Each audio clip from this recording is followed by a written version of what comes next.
Hello বন্ধুরা, কেমন আছো সবাই? আশা করি অনেক অনেক ভালো আছো ও সুস্থ আছো। আর আজকে নিয়ে এসেছি ভিডিওটা হচ্ছে সেই ধনিয়াগুলো আমি দেখেছিলাম বড় হয়ে গেছে এবং পেকেও গেছে, কাটবো।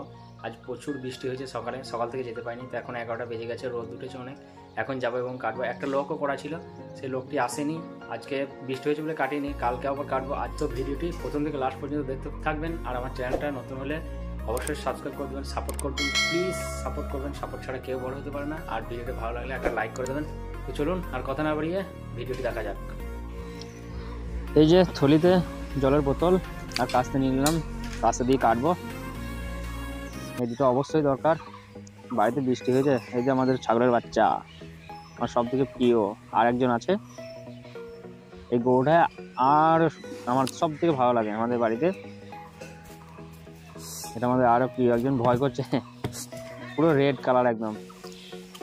বাড়ি থেকে বের হয়েই বাঁশের বাগান, এটা একদম বাঁশের বাগানে জল জমে গেছে, এখানে মাটি তোলা হয় সেই জন্য জলগুলো জমে গেছে। গলি গলি রাস্তা কত পাতা পড়েছে দেখেছেন? মানে আমাদের বাড়ি থেকে একটু বেরিয়ে, এটা পিছন দিক দিয়ে বেরোচ্ছে, সেই জন্য এরকম গলির রাস্তা। এই গলির রাস্তাটা দিয়ে আমি মানে যাতায়াত, যখন মাঠে আসে যাতায়াত বেশি করি। এটা পুকুর অনেকটা বড়, এই পুকুরটা প্রায় 10 বিঘা জমি, মানে 10 বিঘা জমি কেটে পুকুর তৈরি করেছিল। এই পুকুরে ঠাকুরও দেওয়া হয়, ঠাকুর বিসর্জন করা হয় পুকুরে। মাঠের সেই স্থানে চলে এসেছি যেটা আগে দেখেছিলাম আমি, একদম শেষে।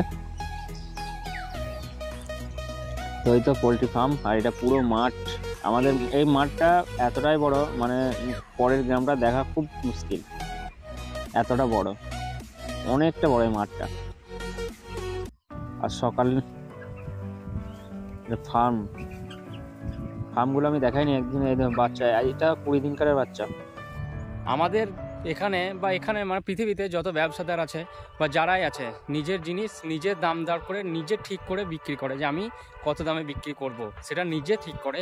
বাট কৃষক আমরাই আছি যেটা আমরা নিজে ঠিক করতে পারি না। ধান চাষ করি, যে কোনো জিনিস চাষ করি, পেঁয়াজ চাষ করি, আলু চাষ করি, আমরা কৃষকই এমন একটা মানুষ যারা আমরা নিজের জিনিস নিজের দাম ঠিক করে বিক্রি করতে পারি না। তাদের ব্যবসাদারদের দামে আমাদেরকে সেই জিনিসগুলো বিক্রি করতে হয়। মাঠের রাস্তাটা কত সুন্দর, তাই না? মাটি, বৃষ্টি হয়েছে, হালকা ছিপছিপে কাদা হয়েছিল সকালে, কিন্তু এখন আর কোনো কাদা হয়নি, শুকিয়ে গেছে। সামনে এই যে ছাগল ভেড়া ধান খেয়ে নিচ্ছে। হেই হেই হেই,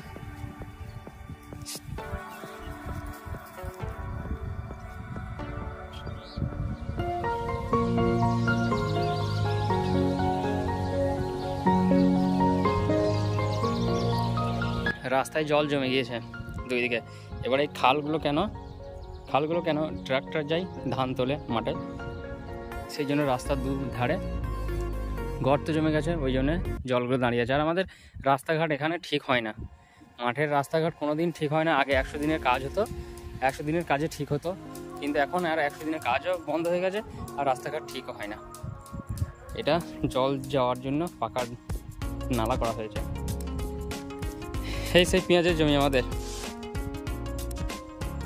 কত সুন্দর ফ্লাওয়ারগুলো, কত সুন্দর লাগছে দেখুন।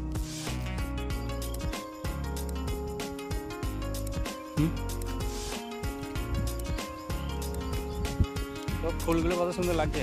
এটা হচ্ছে পেঁয়াজের কলি চাষ করেছি, পেঁয়াজের বীজ উৎপাদন হবে এখান থেকে। এই পেঁয়াজের বীজগুলো 1 কিলোর দাম হচ্ছে 6 থেকে 7 হাজার টাকা, এবং যখন দাম আরও বেশি পাওয়া যায় তখন 10 হাজার টাকা কিলো হয় পেঁয়াজের বীজগুলো। তো সামনে চলুন আমি দেখাচ্ছি আরও। একটা মুসুরি কলাই মানে তোলা হয়ে গেছে, তুলে আমি এখানে আমি একটা মুসুরি আছে এর ভেতরে। মুসুরিটা দেখুন, মুসুরির ডাল আমরা বলি। এই যে এটা হচ্ছে পড়ে যাচ্ছে,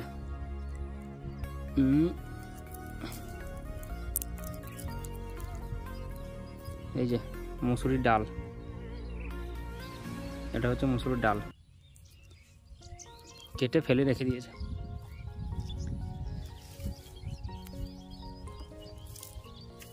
এই যে দুটো পেঁয়াজের ফুলকে ছিঁড়ে ফেলে দিয়েছে, দুটো পেঁয়াজের ফুলকে কেটে ফেলে দিয়েছে।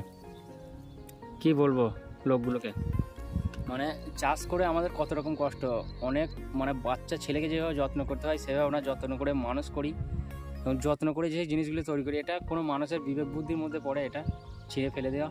এটা মনে হচ্ছে কাস্তে করে কাটা, শয়তানি বুদ্ধি করেছে। যাই হোক, কৃষকের চর্চা মানে কৃষকের ভালো কেউ করে না, কেউ বোঝে না।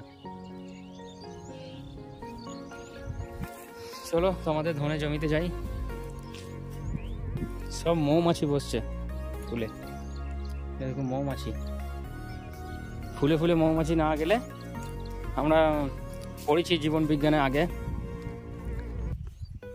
আমরা স্কুলে পড়েছি জীবন বিজ্ঞানে শুক্রাণু। ফুলে মৌমাছি বা কোনো কীটনাশক মানে কোনো রকম পতঙ্গ না বসলে ফুলে ফুলে সেগুলো তো ফল দাঁড়াবে না, সেই জন্য মৌমাছি ঘুরছে। প্রথমত আজ বৃষ্টি হয় আমাদের পুরো, মানে আজ আমার দিনটা পুরো লোকসান গেল, না পারলাম কাজে যেতে, না পারলাম ধনিয়াটা কাটতে এসে। লোকটা করা ছিল, লোকটাও আজ মানে কি বলবো, সেও একজন কৃষক বা ক্ষেত মজুর, তাকেও আমি বারণ করে দিলাম, তো তার আজ কাজটা কামাই হয়ে গেল শুধু বৃষ্টির জন্যে। এখন 11টা বেজে গেছে, এসে কাটবো আমি, আজ কাটি এবং কালকে আরেকজন কাটবো, কালকেও দেখতে পাবেন। তো ভাই প্লিজ কৃষক বন্ধুকে লাইক করে দেবেন ভিডিওটা, আর প্লিজ সাপোর্ট করবেন, সাবস্ক্রাইব করে দিয়ে আমার পাশে থাকবেন অবশ্যই, আর কমেন্ট করবেন, আমি অবশ্যই রিপ্লাই দেবো।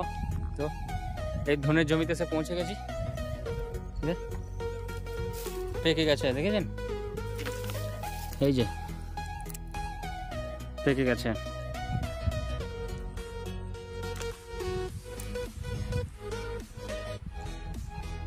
পেকে গিয়েছে, কেটে নিতে হবে। তো চলো কাটতে শুরু করব। কোন মাথায়, ওই মাথা থেকে কাটতে শুরু করব না এই মাথায় কাটতে শুরু করব সেটাই ভেবে পাচ্ছি না। ওই মাথা থেকে কাটতে শুরু করি, তো কাটতে শুরু করি।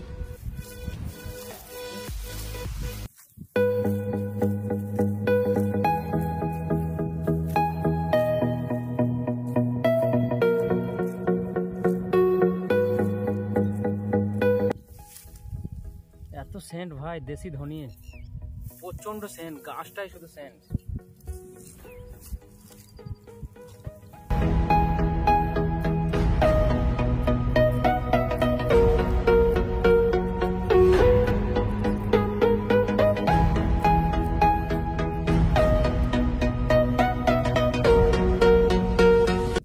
দেশি ধনিয়ে যদি কেউ নিতে চান অবশ্যই কমেন্ট আসবেন, বলবেন, যোগাযোগ রাখবেন, আমি অবশ্যই পৌঁছে দেবো।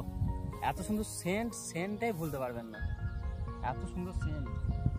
ব্যবসাদাররা এগুলো আমাদের কাছ থেকে কিনে নিয়ে গিয়ে কী করে, অনেকে হয়তো মেডিসিন বা সব মেডিসিন মিক্স করে বিক্রি করে, ক্ষতি হয়, শরীরের পক্ষে ক্ষতি হয়। কিন্তু আমাকে বলবেন বা আমার সঙ্গে যোগাযোগ রাখবেন, দেশি ধনিয়া আমি অবশ্যই পৌঁছে দেবো। বাজার মূল্য যা দাম সেই দামই ক্রয় করবে, কোনো অসুবিধা নেই। শুধু একবার নিয়ে দেখবেন যে দেশি জিনিসটা কীরকম। ধনিয়াগুলো প্রচণ্ড ঘন হয়ে গেছে, এই জমিটা বীজ লাগতো 7 কিলো, দিয়েছি 10 কিলো, তো এত ঘন হয়ে গেছে সেই জন্য গাছগুলো একটু মোটা হয়নি, ঝাড়ও হয়নি।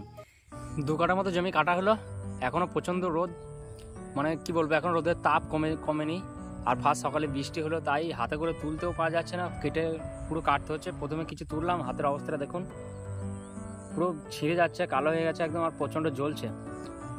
এই দেখুন 2 কাঠার মধ্যে জমি কেটেছি, আজ বাড়ি যাই, বাদ বাকি আবার যা থাকবে কালকে কাটবো। একটা লোক করা আছে, স্নান টান করে নিয়ে, এখনও স্নান করা হয়নি, বিকেল 4টে বেজে গেছে। কিন্তু সূর্যের তাপ দেখেছেন, এখন পর্যন্ত অনেকটাই তাপ। চলো বাড়ি যাই, কাটা হলো, বাড়ি যাই এবার, বাড়ি গিয়ে স্নান টান করবো। মাঠে যত কলাই ছিল, তেওড়া, মুসুরি, ছোলাটা এখনও নাই, তেওড়া, ধনে সব পেকে গিয়েছে, সব এবার কাটা অবস্থায়। সমস্ত চাষি কাটতে লেগেছে, এবার তিল বুনবে, ফাল্গুন মাস পড়ে গেছে, আজ বৃষ্টি হয়েছে, সব ট্রাক্টরে নেমেছে পাশের মাঠে, এবার সব তিল বুনবো। আমাদের জমিতে তিল বুনবো, কিন্তু না ধনিয়া কাটা হলে তিল বোনা হবে না, সেওতাবো, তারপর তিলটা বুনবো। মাঠে কিভাবে ছাগলগুলো ছেড়ে দিচ্ছে, ওদেরও জমি আছে, ওরাও কৃষক, কিন্তু তবুও ছাগলগুলো ছেড়ে দিচ্ছে। দেখো সব ফসলগুলো খাচ্ছে, ছাগলে সব ফসল খাচ্ছে। এই তো এই জমিটা মুসুরি আমাদের, ভালো হয়নি এই মুসুরি, পেকে গিয়েছে, কিন্তু মুসুরি পেকে গিয়েছে। এটাও কালকে লোক পেলে কালকে তুলে নেবো, এটাও 40 কিলো মতো হবে, বেশি হবে না, ভালো হয়নি মুসুরি। দেখো লাল শাক আর শসা লাগিয়েছে। লোক পাওয়া দুষ্কর ব্যাপার, মানে সবাই নিজে নিজে কাজে ব্যস্ত। কালকে দেখি লোক পেলে সব একবারে তুলে নেবো, কাজ ছুটি করা যাবে না, যার কাছে কাজ করছি সে বকবে। কালকে ধনিয়া কেটে দাও।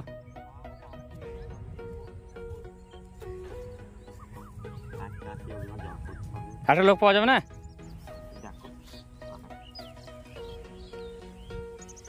কালকে কেটে পরশু দিন মারা হবে ধনিয়া মেশিন দিয়ে।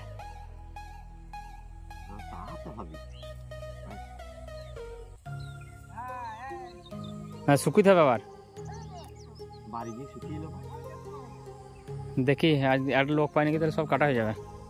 ধনিয়া কাটার পর মানে হাতে পিটিয়ে বের করা প্রচণ্ড মুশকিল, সেই জন্য মেশিনে মারবো, সেটাই বেস্ট, নাহলে প্রচুর শরীরে কষ্ট হবে। মেশিন দিয়ে মারাটাই বেস্ট। এইসব জমি সব সেউতিয়ে মানে জল দেবে, ভিজিয়ে তারপর বাত আসবে, বাত হয়ে তিল বুনবে, সব জমি ফেলে রেখে দিয়েছে। এই জমিতে তেড়োটা শুকিয়ে গিয়েছে, এবার তুলবে। সব থেকে মানে শরীর পক্ষে উপকার আখের রস, যেটাকে গান্না বলেন, আখ, সুগার, এটা আমরা কাটি চিবিয়ে খেতে দারুণ লাগে। বিকেল আজ একটা খাবো, এখন বাড়ি যাই, আজ বিকেলে একটা আখ খাবো। তো বন্ধুরা আজকে এই পর্যন্ত। ভিডিওটা ভালো লাগে লাইক করে দিও, আর কৃষক বন্ধুকে একটু সাপোর্ট করো, সাবস্ক্রাইব করে দেবো আমার চ্যানেলটা, প্লিজ সাপোর্ট করবেন। তো বাই, ভালো থাকবেন।